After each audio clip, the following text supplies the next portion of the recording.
बिरशा मां ख़बर ॾींदा हलो त आज़ाद लतीफ़ी जे वार्ड नंबर 6 जे उम्मीदवार मुनीर अहमद खोसो बि पाकिस्तान पीपल्स पार्टी जा पोल पधरा करे छॾिया। मुनीर खोसे सहाफ़ियुनि खे ॿुधायो त बिरशा में मकानी चूंडूं न पर दहशतगर्दी थी। पीपल्स पार्टी वरी धांधली करे शहरनि खे रतो छाण करे कामयाबी हासिल कई। हक़ीक़त में पीपल्स पार्टी खे शिकस्त हासिल हुई जेका बर्दाश्त न थी। इन करे पोलिंगुनि में दाख़िल थी एजेंटनि औरतुनि खे तशद्दुद कयो वियो। शहरनि खे लठियूं हणी पोलिंगुनि में दाख़िल थी करे जाली वोट पिण कास्ट कया विया। पुलिस इंतजामिया ख़ामोशी इख्तियार करे वरती हुई। इन मां साबित थियो त हिकु वॾी साज़िश कई वई। हिन चयो त असांजे पैनल जे उम्मीदवारनि सां नाइंसाफ़ी ज़ुल्म थियो आहे। असीं इलेक्शन ट्रिब्यूनल ऐं कोर्ट सगोरी में वेंदासीं। Chief justice of Pakistan supreme court election tribunal पाक आर्मी चीफ खां मुतालबो था करियूं त असांजे मामले जो नोटिस वरितो वञे त री इलेक्शन कराए बिरशा शहरनि सां इंसाफ कयो वञे।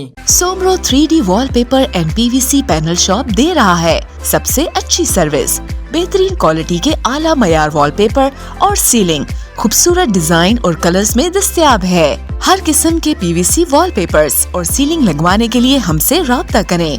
हैदराबाद, कासिमाबाद, लतीफाबाद, जामशोरो, मीरपुर खास और सिंध के मुख्तलिफ शहरों में सर्विस मौजूद है। Soomro 3D wallpaper and PVC panel. राब्ता नंबर रंजन अली सोमरो 0333 370 2516।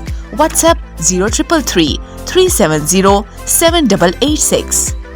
मज़ीद ख़बरनि ऐं तफ़सीलात लाइ विज़िट कयो असांजी वेबसाइट www.awamiNewsHD.com ऐं ॾिसंदा रहो अवामी न्यूज़ HD।